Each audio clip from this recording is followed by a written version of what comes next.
गणेश जी महाराज की जय, मधुसूदन भगवान की जय। ऐसी कथाएं आप तक पहुंचती रहें, इसके लिए आप इस चैनल को सब्सक्राइब करिए। वैशाख मास महात्म्य अध्याय 21। तब श्रुतदेव जी कहने लगे, शंख मुनि और व्याध दोनों बड़े विस्मित हुए। तब शंख मुनि ने पूछा, तुम कौन हो और तुम्हारी दशा ऐसी कैसे हो गई?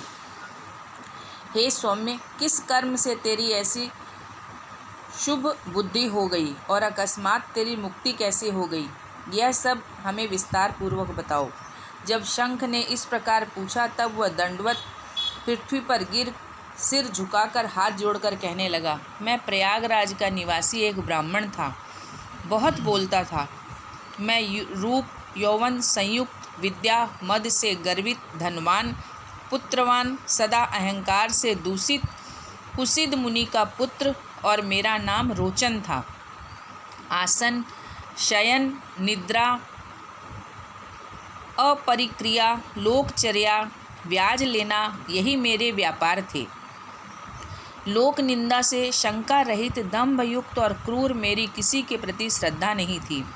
इस तरह मुझ दुष्ट दुर्बुद्धि का बहुत समय नष्ट हो गया। तब वैशाख के महीने में जयंत नाम के ब्राह्मण भगवान के प्यारे वैशाख मास के धर्म सुनाते हुए आए।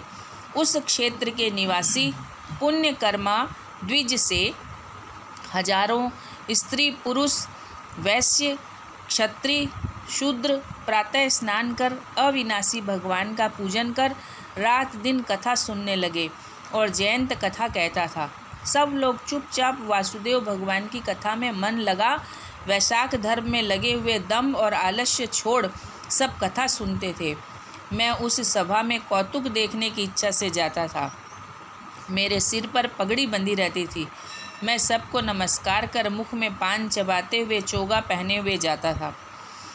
इस प्रकार सभा में जा लोक चर्चा के द्वारा कथा में विक्षेप करने लगा। मेरी लोक वार्ता से सब श्रोताओं का मन चलायमान हो गया। मैं कभी कपड़ा फैलाता, कभी निंदा करता, कभी हंसता। जब तक कथा समाप्त होती मैं ऐसे ही करता रहता। उसी दोष के कारण मेरी बुद्धि नष्ट हो गई, अवस्था क्षीण हो गई और सन्निपात रोग से मेरे प्राण जाते रहे। और उसी समय यमदूत पकड़कर मुझे भयंकर नरक में ले गए। वहाँ 14 मनवंतर तक का अनेक दुख भोगे और क्रम से 84 लाख योनि भोग कर अब इस वृक्ष में निवास करता हूँ। यह वृक्ष 10 योजन लंबा, चौड़ा और 100 योजन ऊंचा है। इसमें 7 योजन की खोतर में मैं महाक्रूर सर्प की योनि में निवास पा रहा हूँ। हे विप्र, ये मेरे प्राचीन काल का फल है। इस प्रकार कोटर में निराहार निवास करते मुझे 10 सहस्त्र वर्ष बीत गए हैं। देवयोग से आपके मुख कमल से निकली कथा को चक्षु गोलक से सुनने से मेरे सब पाप दूर हो गए हैं और सर्प की योनि छोड़ दिव्य देह धारण कर हाथ जोड़ नमस्कार कर आपके शरण में आया हूँ। हे मुनिसत्तम, मैं नहीं जानता हूँ कि आप कौन से जन्म में मेरे बंधे हुए हो। मैंने कभी भी उपकार नहीं किया, फिर सज्जनों का संग कैसे हुआ? समान चित्त वाले दयावान साधु परोपकार में लगे रहते, इनकी मति कभी अन्यथा नहीं होती। आज मेरे ऊपर आप अनुग्रह करो, जिससे मेरी बुद्धि धर्ममयी हो, जिससे गति मिले और विष्णु भगवान के प्रति प्रीति हो। सुदर्शन चक्रधारी विष्णु भगवान को कभी न भूलूं और सदा सच्चरित्र साधु महात्माओं की संगति रहे। मुझसे कभी अधर्म न हो, अहंकार न हो। मैं सदा दरिद्री रहूं, क्योंकि दरिद्र धन मंदाओं के लिए अजन रूप है।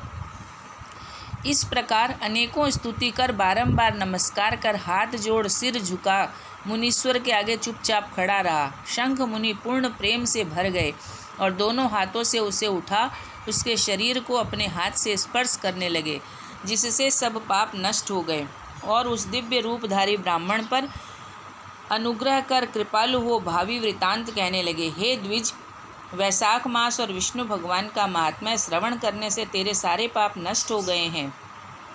तू क्रम से अति वाहिक लोकों को जाकर फिर दशार्ण देश में ब्राह्मण के घर जन्म लेगा और वेद शर्मा नाम से प्रसिद्ध होकर सब विद्याओं में विशारद होगा।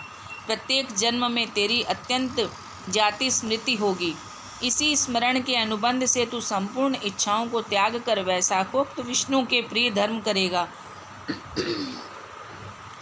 निर्द्वंद्व, निष्प्रिय, गुरु भक्त और जितेंद्रिय होकर उस जन्म में तू सदा विष्णु भगवान की कृपा में तत्पर रहेगा। तब तू सिद्धि प्राप्त करेगा और तू संपूर्ण बंधनों से छूटकर योगियों की भी दुर्लभ परम धाम की तुझे प्राप्ति होगी। हे पुत्र, डरो मत, अब मेरी प्रसन्नता से तेरा कल्याण होएगा, क्योंकि चाहे हंसी, डर, क्रोध, द्वेष या स्नेह से विष्णु भगवान के नाम का उच्चारण करे तो पापी भी निर्मल हो विष्णु लोक को जाते हैं। जो श्रद्धापूर्वक क्रोध को जीतकर जितेंद्रिय होकर सुनते हैं उनका तो कहना ही क्या। जो दयावान हो श्रवण करते हैं वे भी मोक्ष पाते हैं। कोई केवल भक्ति से कथा लोप में तत्पर हो गए हैं और संपूर्ण धर्मों को त्याग देते हैं, वे भी विष्णु के परम पद को पाते हैं। जो कोई द्वेष आदि से अथवा भक्ति से विष्णु की उपासना करते हैं वे भी विष्णु लोक को ही जाते हैं। जैसे पूतना की मुक्ति हो गई। महात्माओं की नित्य संगति, बातचीत और उनका आश्रय मुमुक्षु पुरुषों का नित्य कर्तव्य है। यही वेदोक्त विधि है। यह वाग्विसर्ग जिसमें संपूर्ण पाप दूर हो जाते हैं। भगवान के भिन्न यश से अंकित जो अनेक नाम हैं उन्हें साधु महात्मा सुनते हैं, गान करते और मनन करते हैं। ऐसी जो भगवान की सेवा है इसमें न कष्ट उठाने की आवश्यकता है, न अधिक धन ही खर्च होता है। भगवान रूप और यौवन पर प्रसन्न नहीं होते। जिसके स्मरण मात्र से प्रकाशमय धाम मिलता है उस दयालु परमात्मा की शरण में ही हम जाते हैं। तू भी उसी अनामय नारायण की शरण जा। वह नारायण भक्त वत्सल, अव्यक्त, मन द्वारा गम्य और दया के समुद्र। हे महामते, वैशाखोक्त इन संपूर्ण धर्मों को कर, इनसे जगदीश्वर भगवान प्रसन्न होकर तुम्हारा सब मंगल करेंगे। ऐसा कह मुनीश्वर चुप हो गए।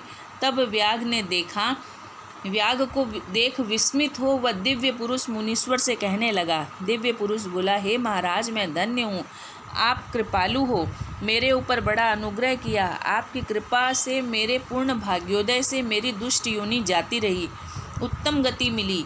ऐसा कहकर वह परिक्रमा दे आज्ञा ले स्वर्ग लोक को गया। हे राजन, तब संध्या हो गई और शंख मुनि व्याध से संतुष्ट हो सायंकाल को संध्या कर राजा, देवता और महात्माओं के अनेक इतिहास सुना तथा विष्णु भगवान के अवतारों की देखी और सुनी कथा सुना। रात्रि के शेष भाग व्यतीत कर ब्राह्म मुहूर्त में उठे और चरण धो मौन साध तारक ब्रह्म का ध्यान कर शौच आदि क्रियाओं से निश्चय हो सूर्योदय से पहले स्नान कर संध्या वंदना करके सबका तर्पण कर प्रसन्न मन से व्याध को बुला उसके सिर पर प्रोक्षण कर वेद से भी अधिक शुभ फलदायक राम 2 अक्षर का मंत्र विष्णु भगवान का प्रत्येक नाम वेद से भी अधिक शुभ फलदायक है और ऐसे अनंत नामों से अधिक विष्णु सहस्त्र नाम है। उन सहस्त्र नामों से भी अधिक राम नाम है। इससे हे व्याध, तू निरंतर इस राम नाम का जप कर और हे व्याध, मरण पर्यंत इन्हीं धर्मों को करता रहे। इससे तेरा जन्म वाल्मीकि ऋषि के कुल में होगा। तू वाल्मीकि नाम से संसार में प्रसिद्ध होगा। व्याध को इस प्रकार समझा बुझा आप दक्षिण दिशा को चले गए। व्याध भी परिक्रमा दे बारंबार नमस्कार कर थोड़ी दूर तक पीछे गया, फिर इनके वियोग में हाय हाय कर रोने लगा। जब तक नेत्रों से ओझल न हुए तब तक शंख मुनि को देखता रहा। फिर हृदय में उन्हीं का ध्यान करता हुआ कठिनता से रुका और वन को स्वच्छ कर उस मार्ग में प्याऊ लगाया। अत्यंत योग्य इन वैशाखोक्त धर्म को करता रहा। वन के कैथ, वनस, जामन आदि, आम आदि के फल, बालू का बिछौना और छाया आदि से मार्ग के श्रांत पथिकों के श्रम को दूर करने लगा। प्रातःकाल स्नान कर रात दिन नाम जप कर ऐसे व्याध का जन्म पूर्ण कर उसने वाल्मीकि ऋषि के घर जन्म लिया। उसी सरोवर में कृणु नाम के कोई मुनि दुस्तर तप करते थे, जिन्होंने बाहरी सब काम छोड़ दिए थे। उनके शरीर पर बहुत काल में सर्प की वांबी बन गई थी। इसी हेतु से उन्हें वाल्मीकि ऋषि कहने लगे। फिर तप के अंत में जब कृणु ऋषि के कानों में स्त्रियों के प्रिय शब्द सुनाई देने लगे तब तो उनका चित्त चलायमान होने लगा और एक भील जाति की स्त्री को वाल्मीकि नामक पुत्र उत्पन्न किया। राजन, ये वाल्मीकि संसार में बड़े यशस्वी और विख्यात हुए। इन्होंने मनोहर छंद में राम कथा रचकर संसार में प्रसिद्धि की। यह राम कथा सब कर्म बंधनों को काटने वाली है। श्रुतदेव जी बोले, वैशाख के महात्म्य को देखो, थोड़ा देने पर बहुत फल मिलता है। इसी प्रकार व्याध को जूतों का दान करने से दुर्लभ ऋषित्व प्राप्त हुआ। जो कोई रोमांच उत्पादक इस पापनाशक आख्यान को सुनेगा और औरों को सुनाएगा, उसका जन्म संसार में फिर नहीं होगा। मधुसूदन भगवान की जय।